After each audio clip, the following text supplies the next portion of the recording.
Can I sit next to you?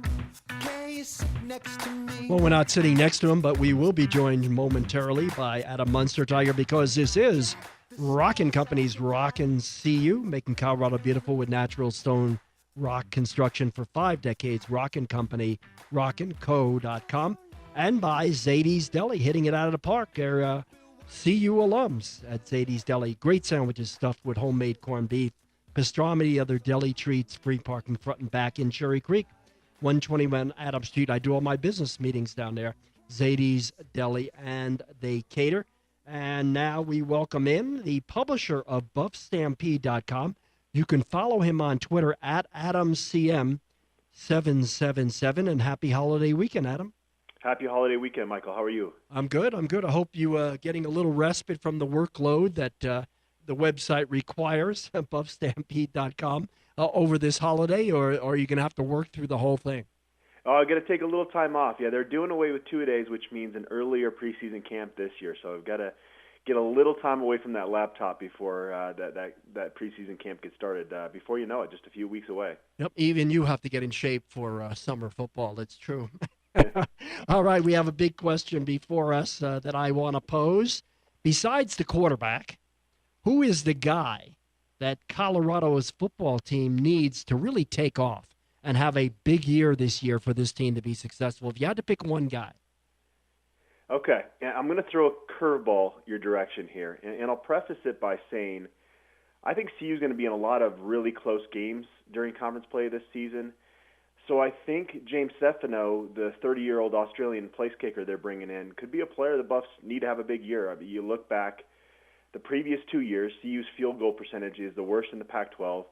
And you look at a game specifically like their win at Stanford last season where they missed 3 field goals, but they still won because the defense held Stanford to 3 points.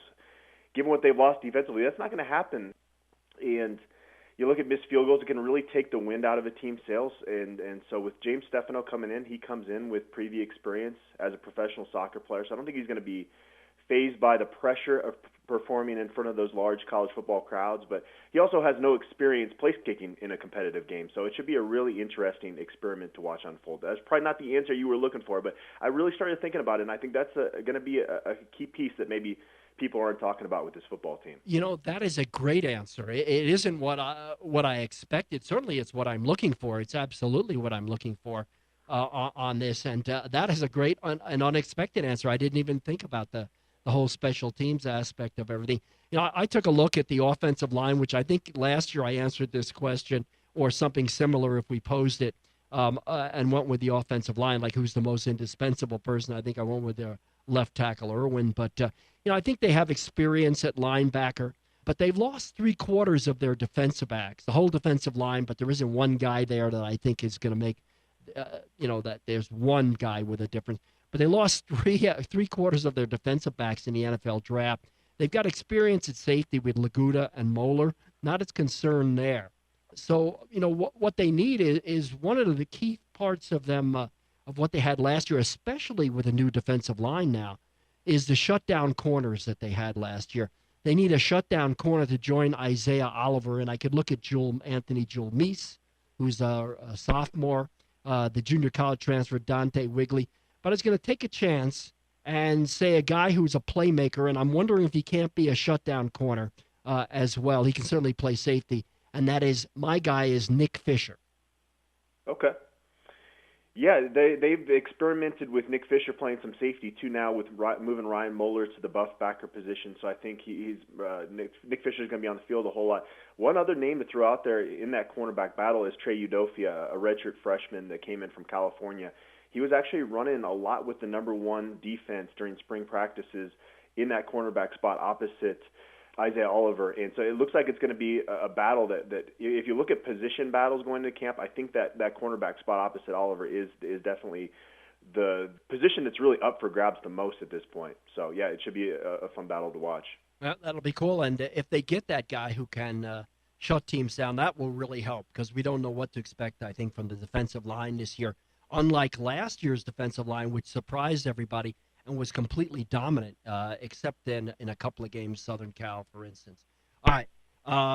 we want to make sure we get to talking about your first look at the new talent on campus for the basketball team, which is practicing preseason before they head off to a summer trip in Italy. But let's catch up on recruiting. The 2018 committed class is filling out.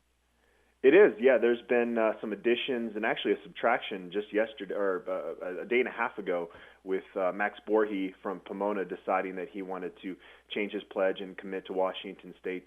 And part of that reason was because Colorado picked up a couple other running backs here recently. Jarek Broussard, a guy we actually got to see at CU's final summer camp. He's a shorter slot back type, kind of like a Max Borhe. He's well put together, muscular, strong frame, looks equally as good at running back as he does at slot receiver. He worked at both those positions at CU's camp. He's from Texas. Deion Smith is the other running back they've recently got a commitment from. He's a longer 6 foot, 180 pounder, a top 10 ranked running back in Texas. Pretty lengthy offer list. Notre Dame, UCLA, a couple other schools that had offered him a scholarship. He finished second at the state meet in both 100 and 200 meter dash this spring, so he certainly got Pac-12 speed. He's even played some defensive back in the past. So while he's expected to play running back for the Buffs, it's always nice to have those players with some versatility to them, just in case the numbers or injuries down the road kind of dictate a switch. But again, he's probably going to factor in at running back. Davion Taylor, a junior college linebacker, he actually verbally committed to the Buffs in the spring, but they wanted to kind of set him up with an academic plan and make sure they were going to be able to get him in before really embracing that commitment, and that's come together for him. He took an official visit. They've got all the academics seemingly worked out there. He's a guy that's going to fit into that jack linebacker role. That's the role that Kenneth Olobode played these last few years. He's kind of on the thin side, but he's about 6'1", 214, but he actually qualified for the National Junior College Track and Field Championships in the 100, so 10.63 in the 100-meter dash. That's pretty blazing for a linebacker. So, again, speed is kind of a theme here.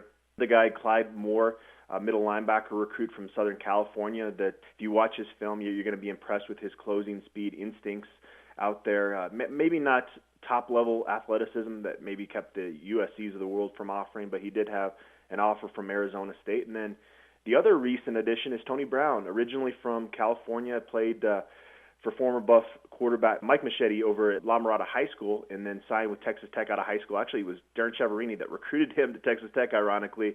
He had a couple of years there. He played as a true freshman, true sophomore, and then just kind of fell out of the rotation last year, and Chiaverini wanted to bring him over. So kind of bolstering that receiver depth for the future. Excellent. In a sentence, before we get on to basketball, how does this quality of this class shape up with the recruiting breakthrough they had last year? Probably the top-rated class in many years at Colorado. Yeah, it's encouraging in the sense that you just talk about these commitments, and they have other Power 5 opportunities, and that's something that we've talked about on the show, that when they were having recruiting struggles, they weren't doing that. They were beating Mountain West schools out. So they've elevated to the point where they're consistently beating out, like I mentioned with Deion Smith, a UCLA for a kid. But they haven't quite reached that top tier. All these guys are 3-star prospects. None of them that they've gotten in terms of verbal commitments this cycle yet are blue chippers. So they can still get better in recruiting. But again, it's better than what it was in the past prior to the last recruiting cycle, when it kind of took that jump up for the first time in a while. Sorry to see Max Borge, Pomona High School, leave the program. Would have loved to have followed his career. Exciting young player there. Sorry that he has decided to go to Washington State, of all places, play for Mike Leach. All right, Tad Boyle, excited. Top-rated recruiting class he's ever brought to Colorado. They're in early. They're allowed to practice because they're taking a summer trip to play basketball in Italy. What have you seen? What do the new guys look like? Yeah, they've only practiced a couple times, and there's certainly some danger in overanalyzing that small sample size. But it really doesn't take too long to watch these 4 true freshmen and realize they're legit Pac-12 basketball players. Tyler Bay just immediately pops out with his really a great combination of length, athleticism, aggressiveness, and he might be a little bit rough around the edges offensively, but he really looks like an NBA prospect out there, and that just jumps out almost immediately. But that said, the true freshman that actually exceeded my expectations the most watching this team practice this last week was McKinley Wright, the point guard from Minnesota they brought in, that had initially signed with Dayton but then backed out of his letter of intent when Archie Miller went over to Indiana to be their head coach. And so Colorado kind of lucked into getting him. He looks like he's going to be a really solid point guard for the Buffs. He plays in control. He's a quick athlete, versatile.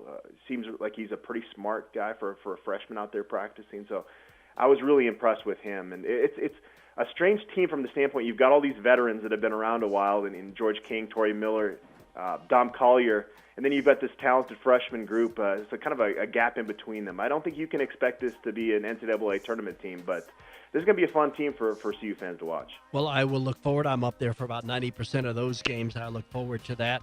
That is exciting. Adam, 20 seconds. What you got coming up? We are creeping up higher in our Top Buffs countdown, looking at the top returning players for CU. All right. That is Adam Munsterteiger, BuffStampede.com. Must reading. Follow him at AdamCM777. And Rockin Company's Rockin CU is brought to you by Rockin Company, Bacon, Colorado. Beautiful natural stone construction for 5 decades. RockinCo.com. And Zadie's Deli, hitting it out of the park in Cherry Creek, 121 Adams Street. Free parking front and back at 121 Adams, and they cater. Side